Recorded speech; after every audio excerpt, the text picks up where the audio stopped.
Bank ডাকাত আর লাফানো থলে। লিখেছেন শেখর বসু। অফিস পাড়ার ব্যাংক, বেলা 1:30। ব্যস্ত হাতে টাকার লেনদেন হচ্ছে কাউন্টারে। কাউন্টারের ওপাশে আর এপাশে সেই পরিচিত দৃশ্য। এদিকে খদ্দের, ওদিকে ব্যাংক কর্মচারী। কোথাও কোনো ঝক্কি ঝামেলা নেই। অন্তত বাইরের চেহারা দেখলে তাই মনে হবে, কিন্তু ভেতরে ভেতরে ভয়ঙ্কর এক কাণ্ড ঘটতে চলেছিল ঠিক সেই মুহূর্তে। ক্যাশিয়ার সুপ্রকাশ কাউন্টারের ওপারের খদ্দেরের কাছ থেকে ছোট্ট একটা স্লিপ পেল। স্লিপে গোটা গোটা করে লেখা আছে, আমরা ব্যাংক ডাকাত, আমাদের প্রত্যেকের কাছে ব্যাগ ভর্তি করে টাকা দিয়ে দাও। স্লিপটা পড়ে সুপ্রকাশ চোখ তুলতেই দেখতে পেল কাউন্টারের সামনে কালো চশমা পরা 3টে শক্ত চোয়ালের লোক দাঁড়িয়ে। চেহারা দেখলেই বোঝা যায় লোকগুলো পাকা ডাকাত। এদের পক্ষে সবকিছুই করা সম্ভব। সুপ্রকাশের চাকরি বেশি দিনের নয়। কোনো রকম গণ্ডগোলে পড়লেই ও হেড ক্যাশিয়ার মধুসূদনবাবুর কাছে ছোটে। মধুসূদনবাবু সব রকম কাজই খুব ভালোভাবে জানেন, পরোপকারী এবং রসিক। মজাদার কথা বলতে বলতে গণ্ডগোল থেকে উদ্ধার করে দেন সুপ্রকাশকে। বিচিত্র এই বিপদের মধ্যে পড়ার পরেই যার কথা তার মনে পড়ল, তিনি মধুসূদন। মনে মনে মধুসূদনের স্মরণ নিয়ে ওই কাগজের স্লিপের নিচে সুপ্রকাশ লিখল, সব টাকা হেড ক্যাশিয়ার বাবুর কাছে আছে, উনি আমার পেছনের ঘরে আছেন। স্লিপে নোট লিখে সেটা সামনের কালো চশমার হাতে তুলে দিল ও। কালো চশমা নোটের উপর দ্রুত চোখ বুলিয়ে নিয়ে লিখল, ঠিক আছে, এটা হেড ক্যাশিয়ারকে দাও, এক্ষুনি টাকা চাই, না হলে সবাইকে গুলি করে উড়িয়ে দেব। সুপ্রকাশ নতুন এই নোটটা পড়ার পরেই কাউন্টার থেকে ভাঁজ করা পলিথিনের একটা ব্যাগ পড়ল ঠক করে। সুপ্রকাশ একটা কথাও না বলে পেছনের লোহার জালের ফাঁক দিয়ে ব্যাগ আর কাগজের টুকরো এগিয়ে দিল হেড ক্যাশিয়ার মধুসূদন বাবুর দিকে। উনি হাত বাড়িয়ে ওই কাগজের টুকরো আর ব্যাগ নিলেন। কাউন্টার থেকে মধুসূদন বাবুর শরীরের 5 ভাগের 1 ভাগ মাত্র দেখা যায়। সুতরাং কাউন্টারের কালো চশমারা বুঝতে পারল না নোট পড়ে হেড ক্যাশিয়ার বাবুর কি প্রতিক্রিয়া হয়েছে, কিংবা উনি এখন ঠিক কি করছেন। জানা গেল একটু বাদেই মধুসূদন বাবু একটু ঝুঁকে পড়ে দুহাত তুলে একটা ইঙ্গিত করলেন, যার অর্থ, কই হে, তোমার লোক কোথায়? সুপ্রকাশ আঙুল তুলে কালো চশমাদের দেখিয়ে দিল। তাই দেখে সচকিত হয়ে উঠল কালো চশমারা। মধুসূদন বাবু এবার পলিথিনের একটা পেট মোটা থলে সামান্য উঁচুতে তুলে আর একটা ইঙ্গিত করলেন, যার অর্থ, ওদিক থেকে একজন ভেতরে এসে থলেটা নিয়ে যাও। কালো চশমারা অমনি নানা রকম পজিশনে দাঁড়িয়ে পড়ল চটপট। অর্থাৎ চালাকি করলে টের পাবে মজা। একজন কালো চশমা এদিক ওদিক তাকাতে তাকাতে টুক করে ভেতরে ঢুকে মধুসূদন বাবুর হাত থেকে ভারী ব্যাগটা প্রায় ছিনিয়ে নিয়ে দ্রুত বাইরে চলে এলো। আশেপাশে কত লোক, কিন্তু কারও পক্ষে বোধ হয় কল্পনা করাও সম্ভব নয় কি ঘটে চলেছে এখন। বেলা 1:30 থেকে 1:35, এই 5 মিনিটের মধ্যে নিঃশব্দে ভয়ঙ্কর একটা কাণ্ড ঘটে গেল। কিন্তু সবাই সবকিছু জানতে পারল আর 1 মিনিট বাদেই। পুশডোর দিয়ে বেরুতে গিয়েই কালো চশমা পরা একটা লোক ওরে বাবা রে বলে ছিটকে পড়ল এক পাশে। তার হাতের পলিথিনের ব্যাগটাও ছিটকে পড়েছে মেঝেতে। কিন্তু অবাক কাণ্ড, ব্যাগটা নিজে থেকেই লাফিয়ে যাচ্ছে তিড়িং বিড়িং করে। আর একজন কালো চশমা সেটাকে জড়িয়ে ধরে পালাবার চেষ্টা করতেই আছাড় খেল বিচ্ছিরিভাবে। সঙ্গে সঙ্গে বিকট একটা পটকার শব্দ, ধোঁয়ায় ধোঁয়াক্কার হয়ে গেল চারিদিক। চিৎকার, চেঁচামেচি, আর্তনাদ। শব্দ শুনে ছুটে এলো ব্যাংকের সিকিউরিটি গার্ড আর রাস্তা থেকে পুলিশ। পুলিশ দেখে সাহস পেয়ে সুপ্রকাশ এক কালো চশমার দিকে আঙুল তুলে চেঁচাতে লাগলো, ওকে ধরুন, ওকে ধরুন, ব্যাংক ডাকাত। পুলিশ আর সিকিউরিটি গার্ডদের তৎপরতায় 4 জন ব্যাংক ডাকাত ধরা পড়ে গেল চটপট।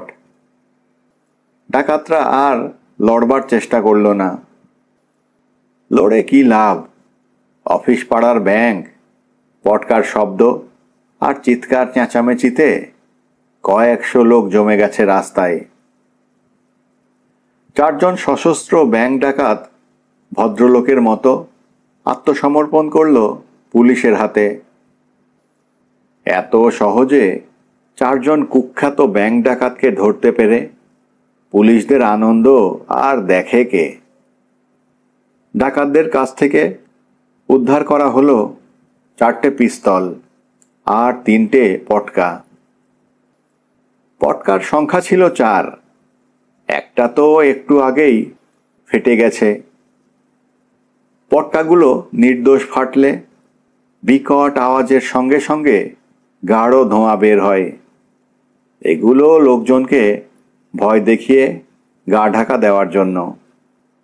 কিন্তু পিস্তলগুলো আসল পিস্তল থেকে চটপট গুলি বার করে নিল পুলিশের লোকেরা।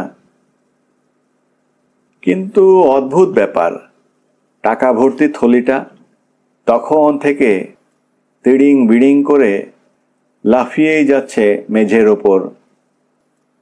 পুলিশের কাছে ডাকাত ধরার চাইতে টাকার থলি ধরা কঠিন কাজ হয়ে উঠল। চারদিকে বিস্তর লোকজন, মধ্যিখানে লাফানো টাকার থলি। এমন কাণ্ড কেউ কখনো দেখেনি। কিন্তু আর দেরি করা ঠিক নয়। টাকার থলিটা এইভাবে লাফাতে লাফাতে রাস্তায় বেরিয়ে পড়ে চম্পট দিতে পারে যে কোনো মুহূর্তে। সাহসী পুলিশ সার্জেন্ট কিছুক্ষণ দোনামোনা করে লাফিয়ে পড়ে টাকার থলিটাকে জড়িয়ে ধরল। তারপর উফ বলে ছিটকে গেল 5 হাত দূরে। সার্জেন্টের ডান হাতে রক্তের দাগ ফুটে উঠেছে। এ তো খুনি টাকার থলে। ব্যাগের দিকে এগোতে আর কেউ সাহস পেল না। ব্যাগটা আগের মতোই তিড়িং বিড়িং করে লাফিয়ে যাচ্ছিল মেঝের ওপর। এমন সময় পেছন থেকে ভিড় ঠেলে সামনে এগিয়ে এলেন মধুসূদন বাবু। তারপর নির্ভয়ে ব্যাগের কাছে গিয়ে মুখ দিয়ে চুকচুক করে আওয়াজ তুললেন। আর কি আশ্চর্য, ওই আওয়াজেই শান্ত হয়ে গেল ব্যাগটা। মধুসূদন বাবু ব্যাগের মুখের বাঁধন খুলে ভেতর থেকে বার করলেন দুধ সাদা একটা বেড়াল। বেড়াল দেখে হৈ হৈ করে উঠল ব্যাংকের কর্মচারীরা। আরে এ তো ক্যান্টিনের সেই বেড়ালটা। অফিসের সব ক্যান্টিনেই 2-4টে করে বেড়াল কেমনভাবে যেন জুটে যায়। ব্যাংকের এই ক্যান্টিনেও 2টো আছে। 2টোর একটা মধুসূদন বাবুর খুব প্রিয়, সব সময় ওর পায়ে পায়ে ঘোরে।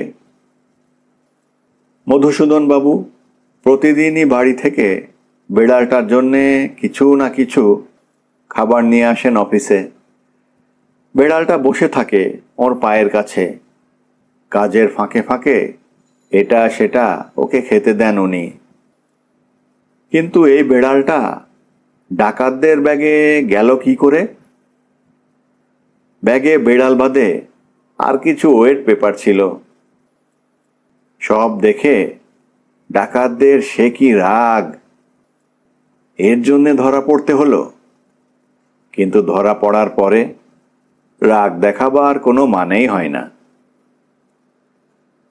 ডাকাতদের বোকা বানাবার জন্য সবাই ধন্য ধন্য করতে লাগলো মধুসূদন বাবুকে। একেই বলে উপস্থিত বুদ্ধি। টাকার নাম করে ব্যাগের মধ্যে বেড়াল আর বাজে কাগজ ভরে দেওয়া। ওই বেড়ালের আঁচড় কামড় খেয়েই 2টো ডাকাত আছড়ে পড়েছে মেঝের ওপর। পকেটের পটকা ফেটেছে সেই আঘাতে।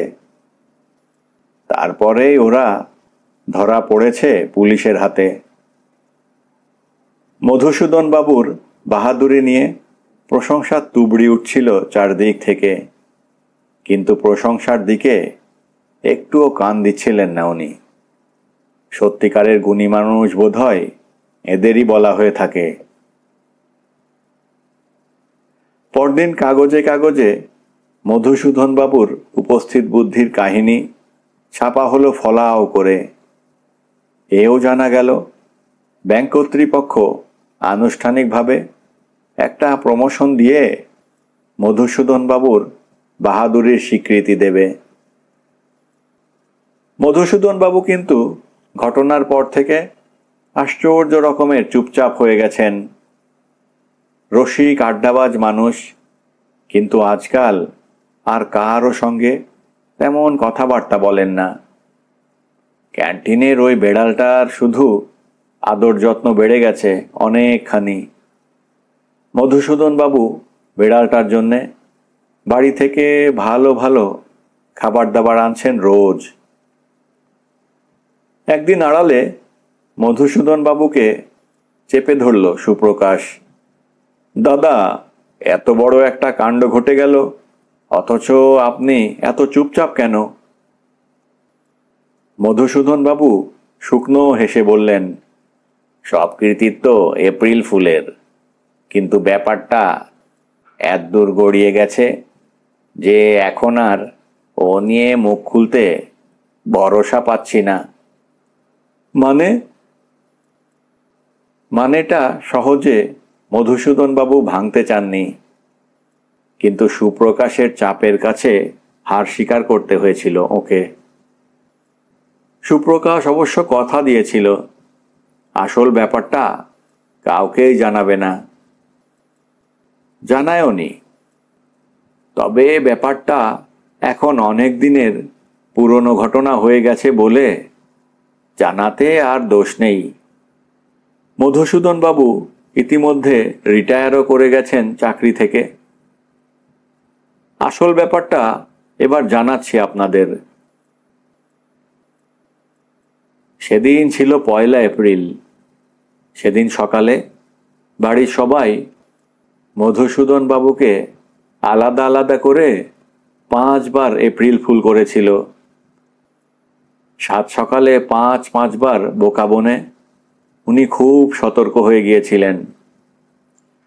সুপ্রকাশের পাঠানো নোট আর থলে দেখে উনি ধরেই নিয়েছিলেন সুপ্রকাশও ওকে বোকা বানাবার তালে আছে।